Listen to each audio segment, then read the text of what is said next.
What is up, you guys? Welcome back to Me TV Reviews. I am your host, Mo, and tonight, you guys, we're going to be discussing Reasonable Doubt. That's right, y'all. This is season 2, episode 4, titled Primetime. I hope you guys have had a wonderful weekend thus far. I hope you guys are staying safe, however you decide to celebrate. So without further ado, let's go ahead and get into the synopsis real quick, and then we're going to get right into the episode. So the synopsis for this one is Shanelle gets interviewed from jail, causing Jax's panic attacks to return as we take a look back on JT and Shanelle's relationship. Meanwhile, Lewis learns of Spenser's new interest at school. All right, y'all, this episode was pretty good. I enjoyed it.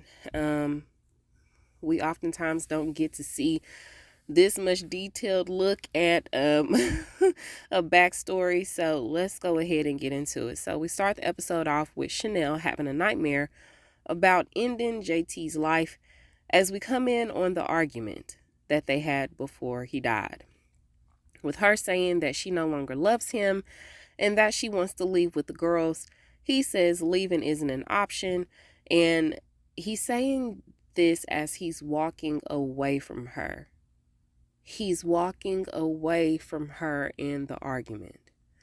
And so because Shanelle wants to leave, she ends up grabbing his trophy and starts to whack him numerous times from the back, from behind him. And then as he falls to the ground, she goes in, y'all. Like, blood is splattering all over the place. It is a gory mess. Okay. Now, for all the times that she's hit him, I'm like, okay, there wasn't really any damage to his face. And I know that, he might have... How much damage could you do to somebody hitting them like that, or the way that she looked like she was hitting him, but he was on the ground? And she said that she only turned him over to make sure that he was dead. So, yeah. I watched too many shows. Just saying, it should look worse than what it was. So we then see all these different timelines in their love story, starting with when they first met on the set of a photo shoot that he was doing. Of course, she was the one in charge of his shoot. And afterwards, he came over to introduce himself. Now, he said that he had never seen her before, with her being a black woman and all. Okay, this is a new sight for his eyes to see. And so he wanted to come over and introduce himself. And he says that he's from Shreveport. She looked like she a little Creole. Where's she from? And so she was like, hell no, I'm not interested in what you got to say. Okay? I'm just here on a professional level. And he was like, girl, I hear what you're saying, but I feel like we could make some magic. So, I would love for you to come to one of the games. I'll just send for you. You come out, and you see what it's about. And if you really like me and how I run things, then maybe we could do something. And if not, then at least you were able to get the experience. At least you had a good weekend. And so she ends up taking him up on that offer.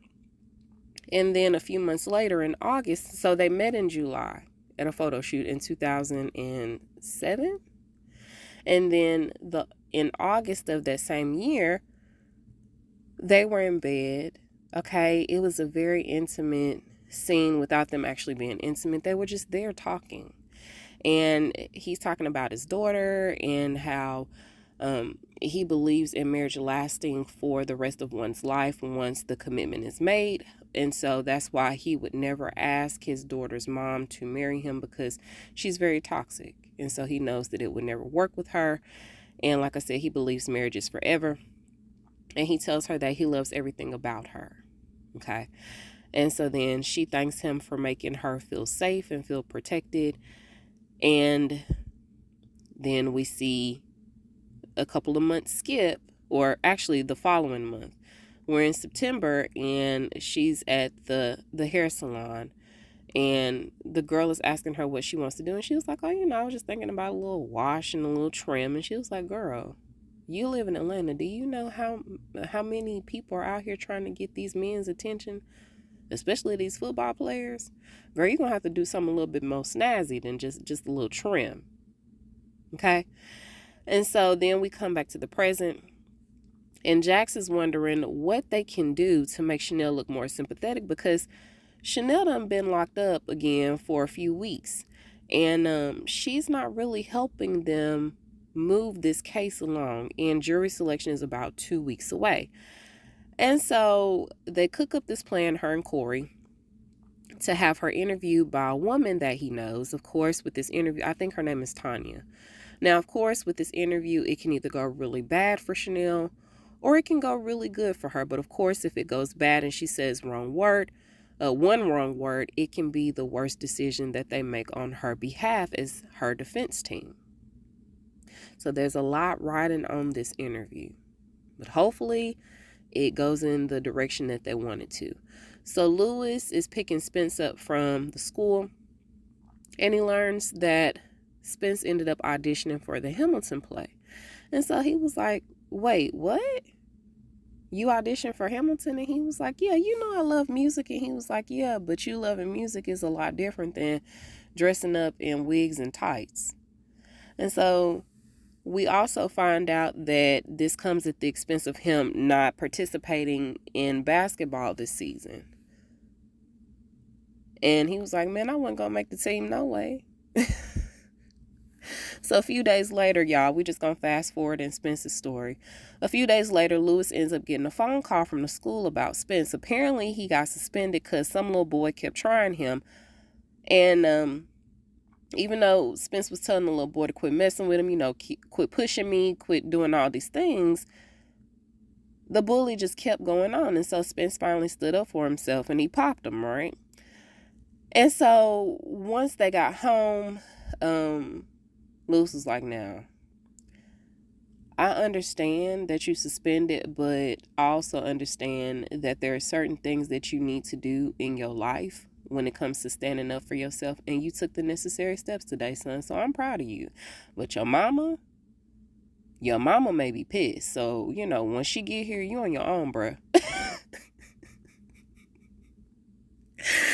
So then we're going to fast forward just a little bit more, okay? So Spencer's on the phone with his homie. And apparently, Lewis was listening in on the conversation. So Spence was going on and on about how this guy ain't going to try to, challenge him anymore on no homophobic, I can't even say it, y'all. On no homophobic stuff. There we go. Had to slow it down, okay? So Lewis comes storming in and was like, get off the phone. And so he was like, wait a minute, you was listening to my conversation? Yeah, damn right I was listening to your conversation. Now, what is this that you was talking about? Was he challenging you? Did he think that was he questioning you being gay? And he was like, no. I think he said he was at first, but he wasn't really hitting the bully per se. He was metaphorically hitting his dad, because his dad was the first person that challenged him in that sense, right? When he was joking about Spence wearing the wigs and the tights just because he wanted to be in the play. Why do I have to be gay just because I want to go out and audition for this musical? Why do I have to do that? Why can't I just like to play basketball and like to be in plays? What's wrong with that? Okay? And so because Spence broke it down like this, Lewis now understands how detrimental his comments were towards him. And so, of course, once Jax get home later on that day, he explains how he witnessed how his brother was constantly torn down by their dad because his brother is gay, okay? And so he swore that he would never do those things, but he did. He didn't try to. That wasn't his intention, but that's how it came across. And so he's learning, and he says that he'll never do that again. Okay, now go back to the earlier parts of the episode. So Daniel is following Shanelle Boothang. Y'all, I don't know why I thought that man's name was Josh. His name is Adrian. I wrote down Josh in my notes. So Daniel is following Josh, and he tells Jax that Adrian got bailed out of jail, and he went into hiding somewhere. So he don't know where he went to. He just knows that he popped up at a couple of locations, and then he went off the grid again. And so he gonna keep trying to figure out what's going on. And so he ends up going to go talk to he's continuing to follow him. And so he follows Adrian to this big palatial mansion, and he says it looks like the mansion out the Scarface movie. on some Tony Montana type shit, okay? And so he says that he ended up going to go talk to the guy that owed him the money, right? That he owed the money to. And we find out that the guy, his name is Evan, okay? We don't know his name just yet, but his name is Evan. Evan is the guy that pulled up on him when he was getting out of jail the first time. Now, Evan was the one who ended up sending him to Jamaica just so he could clear his head, right? And so when he brought him back, he expected Adrian to have a clear head and some money in his pocket. And so he was like, you know what? I'm starting to think that you was never going to pay me to begin with. Was Chanel's cookie that golden? Okay, that you just threw the whole concept of you owing me money out the window. You was just gonna run off with her and my money, or the money that you owe me. And so Adrian was like, no, I was never gonna do that. But all I'm saying is, give me a little bit more time, because things is tight right now. The heat is on. We don't want no extra eyes. And so I was just going to wait until after she was found not guilty and then give you the rest of the money.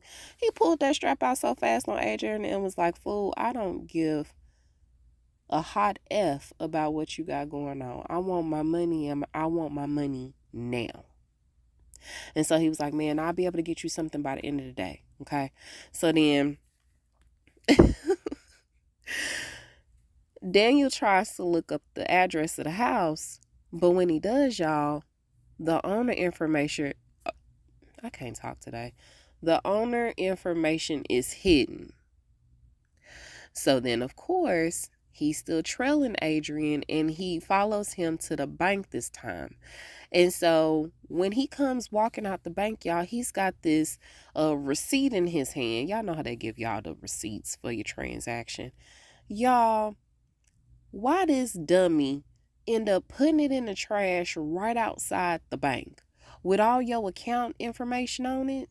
Somebody's account information on it. You just gonna throw it in the trash like that? Now, granted, he did rip it up, but people like Daniel don't mind going through trash and don't mind piecing all this stuff back together to try to see if they can get a leg up on some money. Okay. In this instance, Daniel is just trying to collect it for information for the case. So let's go back to the interview. Now, the lady who was interviewing Shanelle at the prison finally arrives. Like I said, I think her name is Tanya.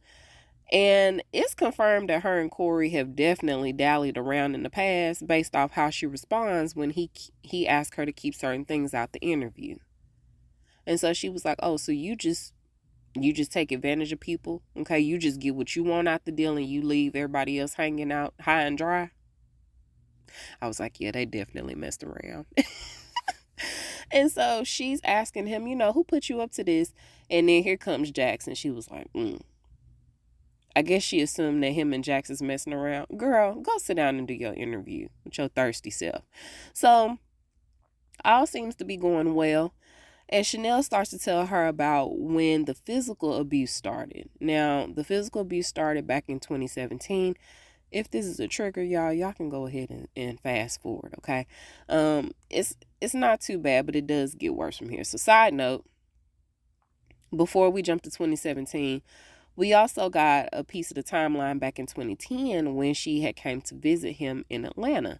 Now, during this visit, they're at the park and they're discussing her basically giving up her career to come and move with him to Atlanta.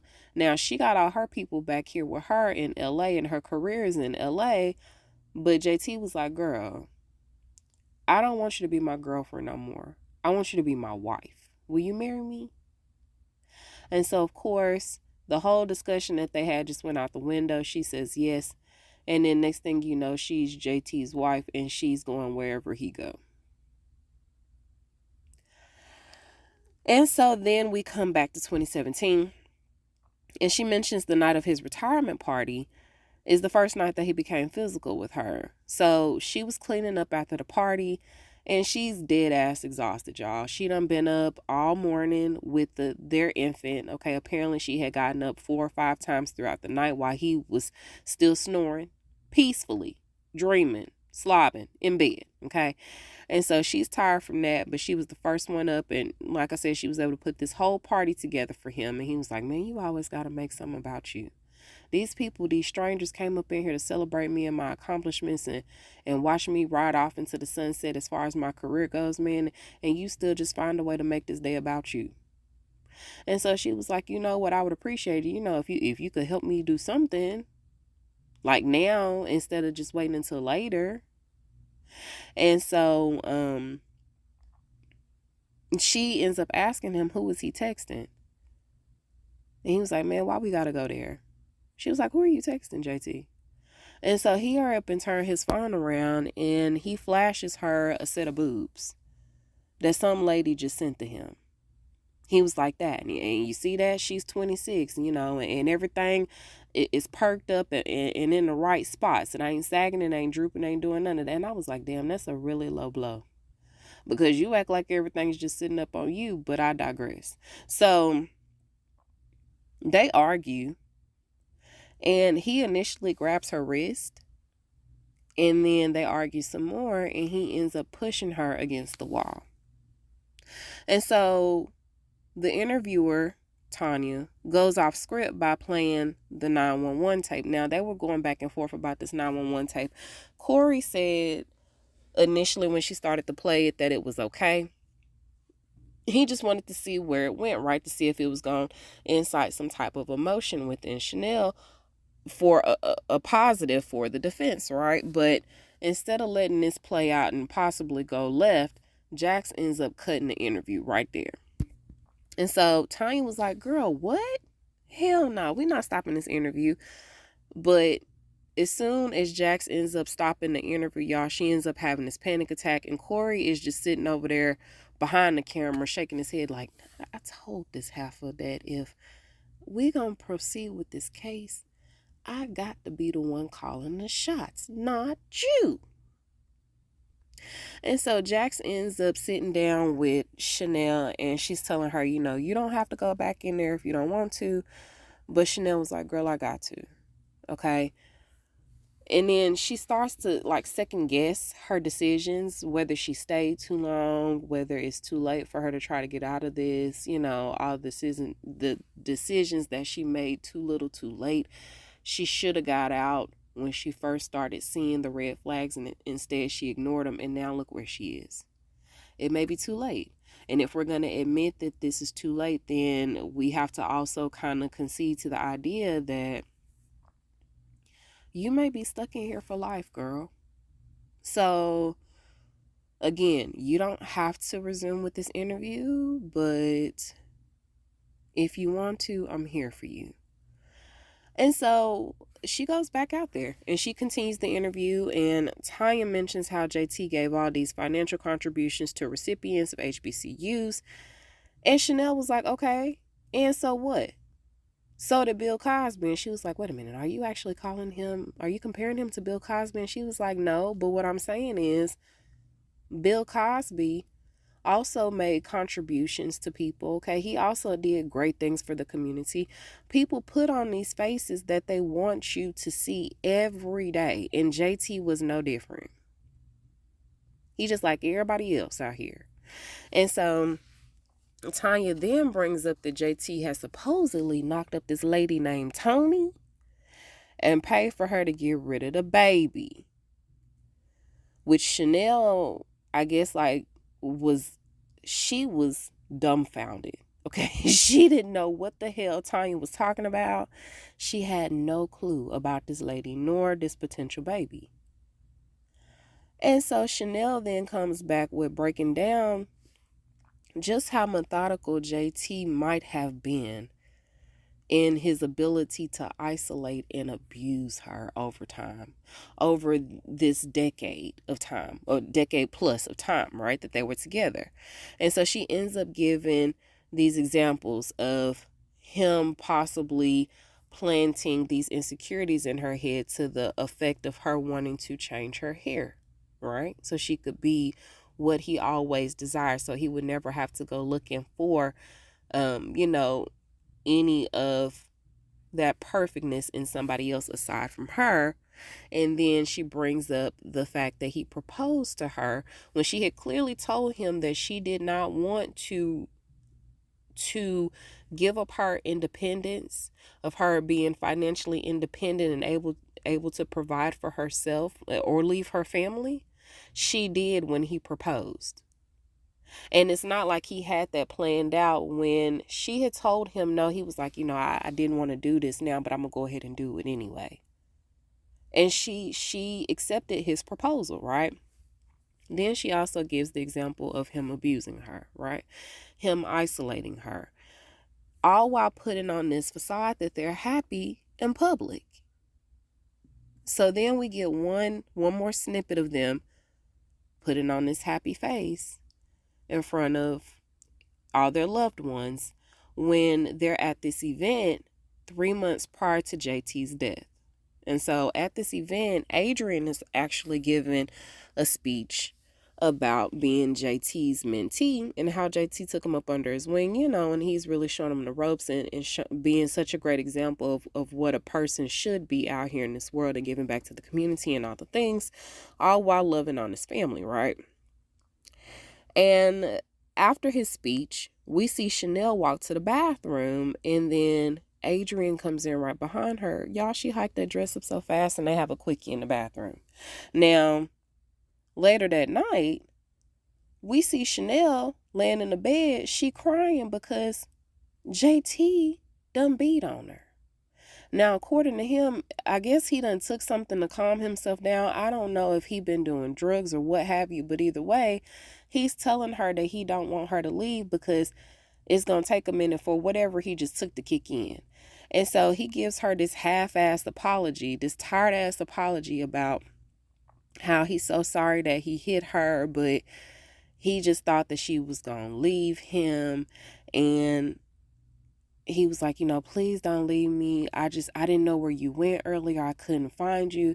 So that was the reason why you put your hands on her? That's crazy. And so then he looks her dead in the face and says, nobody will love you like I love you. What? And so she rolls back over to cry, y'all. And as soon as she rolled over, he grabbed for her arm because I guess he thought that she was going to try to make a run for it or something. But that just goes to show how much control he had over her. Just crazy. That is so sad, y'all. So back to the present.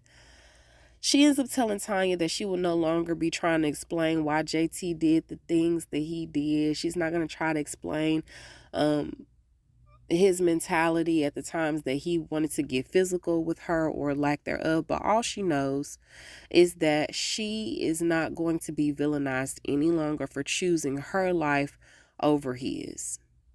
And good for you, Shanelle, because you got them babies that you need to be worried about. JT could give two farts about what's going on with them babies and how they're going to be impacted when he was strangling you. He could have went to jail if he didn't die. Then what? Because he might cut off all the money. Like that. He wasn't thinking about no types of consequences. He didn't have no forethought of consequences when he was doing what he was doing. And so the time that you choose yourself over him, that's when it all goes left. And now you the ultimate villain because you done took away this huge public personality, that everybody thinks is just a golden child. So anyway, after the interview, Tanya gets admonished by Corey for the news that she sprung on Shanelle during the interview about the pregnancy and all of that. And so she tells him, you know what? I ain't tripping on the interview. Maybe I deserve that, but what I'm not going to continue to do is keep allowing you to play in my face like this when you didn't show me who you are. So I'm done with you. So Jax comes over and they have a little back and forth, and then she ends up walking off. And then she was like, "How long you been messing with her?" And she was like, "Really, Ninja?" And then she walked away. Corey didn't have nothing to say, y'all. So Jax comes home and Lewis tells her about Spenser, which we've already talked about that. And let me skip for a little bit. Okay. So Jax ends up telling him about JT knocking up Maddie Mama's Tony. And although he paid her to get rid of that baby, it don't seem like she did. So maybe she just took the money and put it in her account, because she is clearly showing at this point. And y'all, as she's saying this, and I'm looking at Lewis's expression on his face, it clicked in real time for me, because Lewis was the one that messed with Tony. That was the girl that he had recently, hooked up with, that he was rubbing in Jax's face. I forgot all about, excuse me, I forgot all about her. Now, I do feel like now that her name and the whole situation is becoming clearer again, I feel like, wasn't she in a swingers club or something, y'all? Didn't she? I don't want to say she got passed around, because that's really disrespectful, but I know if she was in that swingers club, then, maybe she did have some sexcapades with JT and maybe a homie or two of his. Maybe that actually was JT's baby, but in the same breath, that could also be Lewis's baby, because did they use protection? I don't know. I don't think so, y'all. But either way, Lewis gonna have to be making some phone calls to make sure that that baby ain't his.